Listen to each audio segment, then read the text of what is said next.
Мен чүй дегенде эле жолдон баштабай ушу жол министрлигинин башында отургандардан баштайынчы. Жанат Саматович, сиздин кесибиңиз боюнча инженер куруучу экенсиз. Архитектурный строительный институт бүткөн экенсиз. Сиздин биринчи орун басарыңыз Ногойбаев Жеңишбек Ашимкулович, инженер механик экен, эскиче компьютерщик, жаңыча айтишник экен. Экинчи орун басарыңыз кесиби боюнча экономист менеджмент экен. Үчүнчү орун басарыңыз инженер стажер экен да.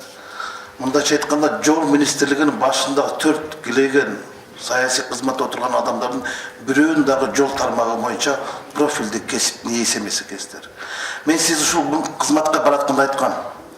Жок дегенде бир жолчуну алыңыз. Жолчуну алыңыз дегем. Сиз макул деңиз, бирок чече албай калдыңыз көрүнөт. Куатбек Алчевич, бул өкмөттүн кадр саясатындагы калпыстыктары. Эгер Иманкулов шабдан ооруп калса эмне кыласыңар? Кетип калса эмне кыласыңар? Жетим каласыңар да. Жолчу жок. Анда бул жол салуу министрлиги эле казынага кол салуу министрлиги болуп калат да. Раскар Семенович, министрдин негизги специализациясы жол курулушчу. Мен Жанат Саматович сизден мурун таанышмын. Мен аны жакшы тааныйм. Бул технологиялык немелер боюнча. Ал кесиби бирок жол тармагында иштеген эмес.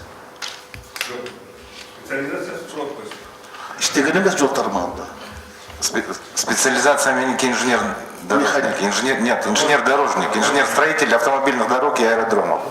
Бирок сиз жол тармагында такыр иштеген эмес. Ал кезде Министерство транспорт и коммуникация болчу. Сиз коммуникация жагын тейлегенсиз. 2007 жылы март революциясы баштайт. Эми жолдор боюнча келейин. Бизде Кыргызстандагы 1 километр жолдун баасы, эсеп палатасынан Эльмира Ибраевнанын отчетунда турат, $700 миң $3 миллион чейин экен 1 километр жол. Туурабы?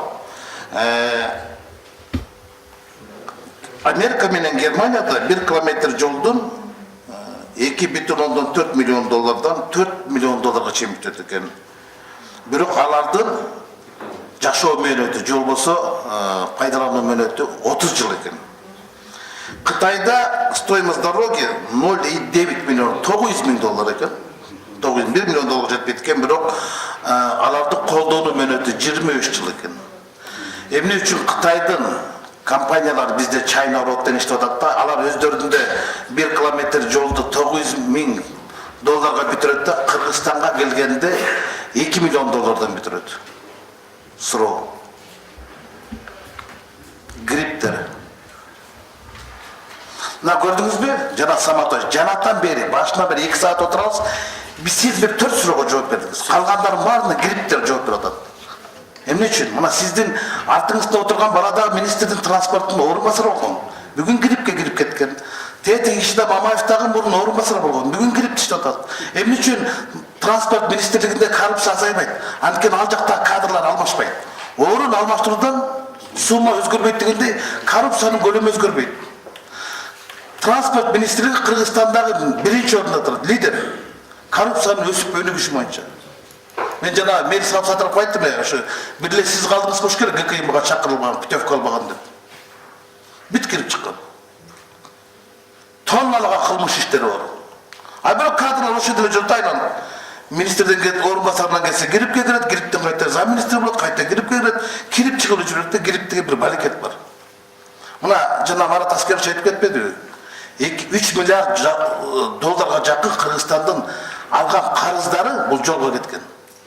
Жолго кеткен, жол тармагы экен. Буну карапайым эл төлөп атат. Мына жолдордун кымбаттыгын фактылар далилдеп атат да. Бизде кымбат жол салынып атат. Жана Бишкек тест сыяктуу ошондой болуп атпайбы? Мен өткөндө тамаша чыңга салып айткам, май ошо жол салгандан көрүп пол салбайбы деп. Жыгачтан эле. Анткени 1 метр квадрат асфальт, 1 метр квадрат асфальт $217 экен. Мындайча айтканда 1600 сом экен. Эгер биз мен азыр алдым интернеттен, Карагайдан пол салсак 50 менен 500 сом экен 1 метр квадратты. Сасына 600 сом экен, паркет 480 сом экен. Бирок алар пол салсак жолдун ордуна ошо 50 менен 5 жыл чыдайт да. Силердики жолуңар мороженый менен эрип кетип атпайбы? Кептим ошакта жатып атпайбы? Карапайым калп төлөп атпайбы? Мына жолчулар баары билет. Күлүп отурушат. Бизде эбегейсиз көп акча кетет. Бунун баары карыз. Анан жана айтып атпайбы? Бир акылдуу болбалда гриптин баласычы. Экономия бар дейт да, 4,6 4 миллион доллар депчи. Мынага консультанттар жөнүндө жакшы айтты да. Эмне үчүн өкмөт силер өзүңөр консультант боло албайсыңар? Эмне үчүн Эптис испанская компания болуш керек? Эмне үчүн ливанская компания болуш керек? Жолдун сапаттуулугун текшерген. Бишкек Кара-Балта жолунан 4,6 миллион доллар бул Эптисга кетет. Туурабы? Туурабы? Туура да. Алар эмне кылат? Алардын айлыгын өткөндө мен сиз менен багында сурадым, 5,000 доллар айлык алат экен. Кылган иши жок. Жол бүтөлөк, алар жол бүткөндө текшерет да. А бирок ай сайын акча жүрүп атат. Канчалык алар кечиккен сайын алардын акчасы жүрө берет. Иззат Токтомамбетов ошол жерде иштеп атат. Адыр 2,000 доллар айлык алат экен. Ушуну атпай, мына ошо Бишкек Кара-Балта жол боюнча улап кетейин да мына. Тынчтык Кадырбек Көчөкөз ошол жолдон көп пайдаланабыз да. Силер кое тур, ашыкпай, жооп бересиң. Нар жактагы жолдун баарын бетин алып салдыңар да асфальтычы. Азыр эми элдин бардыгы кызыл дыйканак каттап калды да. Кара-Балта катталып калды. Анткени Новониколаевканын баарын үстүнө жолду алып салгансыңар да, бетин алып салды. Эми ушун эмне кереги бар эле? Планда биш кылса болбойбу? Силер майкаңарды чечкеле көйнөк алып берип истедиңер да, жыртык майкасын ыргыттырып бердиңер байкуштун. Анан көйнөк алып бербей жылаңач калтырып койдуңар да. Азыр мынтип жүрөт да. Мына ошол элдин запкысын тартып атпайбы? Мейли, ашыкча акча менен салсын, бирок эл запкы тартпаш керек да. Бул жолдун дагы баасы, мына мен азыр бүт Кыргызстандагы жолдор боюнча анализ кылып чыктым да. Биздеги Ош Баткерисона 1 километр жол 737 000 доллар экен. Бишкек балыкчы 1 километр жолдун баасы 1 миллион 599 000 доллар экен. Бишкек Кара-Балта 1 миллион 600 000. Эпкинди баш кылганда 1 миллион 700 000. Түндүк жок, аэропорт манас 2 миллион экен 1 километр. Түндүк түштүктүн биринчи фазасы 2 миллион 590, 2 миллион 600 000 экен. Экинчи фазасы почти 3 миллион экен. 3 миллион экен. Мына иттин өмүр немесин бар өлүгүш бошок жатпайбы? Телефонда тигиле башкалар жазып атпайбы? Текшергендерде башка болуп атат. Кредит бергендерде башка. Мына Кытайдын Эксимбанктан 1 миллиард алдык жалаң жолдорго. Бир эле Чайна Роад. Чайна Роадтун үчүн НДС төлөшпөйт алар. Лоңхай төлөп атат туурабы? Лоңхай корумчу балыкчы корумчу жолу боюнча 728 миллион сом төлөйт экен. 728 миллион сом. Ал эми Бишкек балыкчы жолу боюнча Баткерисона жолу боюнча бүт Чайна Роад алган 4 долбоорду, 4 жолдун баарын бир да тыйын төлөбөйт экен. НДС жок берди. Булар консультантский немеде киргизип алган бардыгы.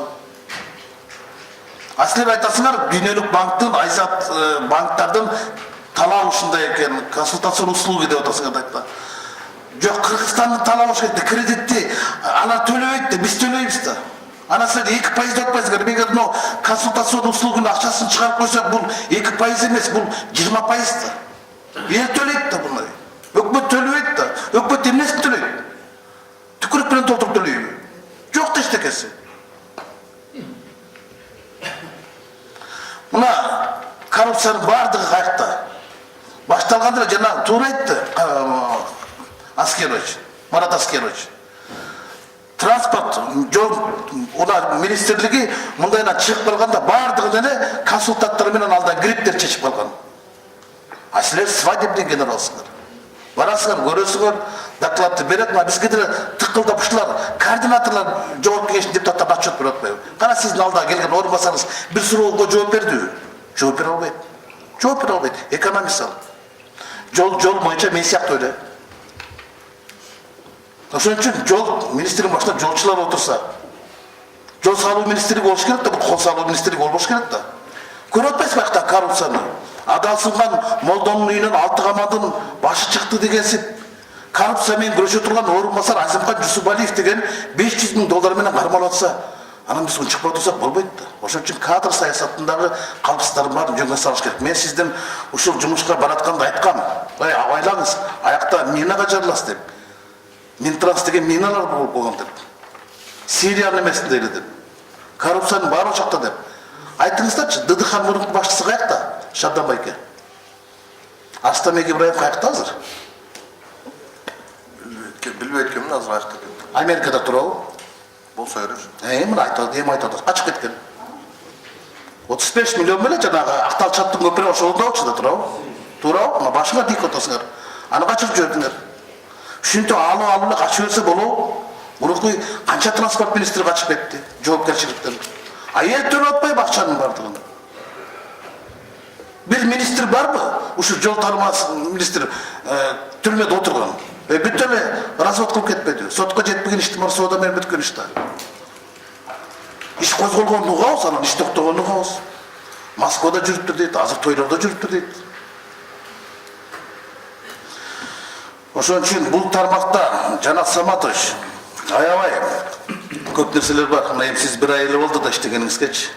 Бирок мына жолдордун паспортторду жазып атпайсыздар. Азыр мына бюджеттиңерди карадым да 9 миллион сом ушу жолдорго паспорт алып берсечи, бул Жамшитбек Калилович баштаган иш болчу да. Жолдордун паспортун жөнү эле коюп турчу.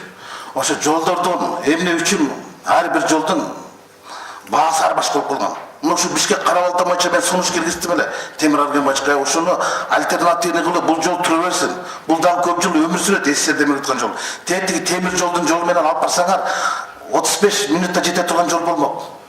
Жаңы жол ошондой салыш керек болчу. Силер эски жолдун үстүнө жол салып атасыңар да анан кийин биз жол салып атпайсыңар. Бул реконструкция да, бул ремонт салып атпайсыңар силер. Силер ремонт кылып атасыңар дагы жаңы жолдун баасын алып атасыңар да. Ушул уят да. Урматтуу жолчулар. Эми сиз мага ашыгып атасыз, аябай жооп бергенгечи.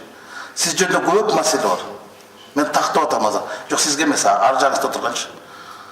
Мурунку министрдин небересин айтып атам. Балекеттин баарын билесиз.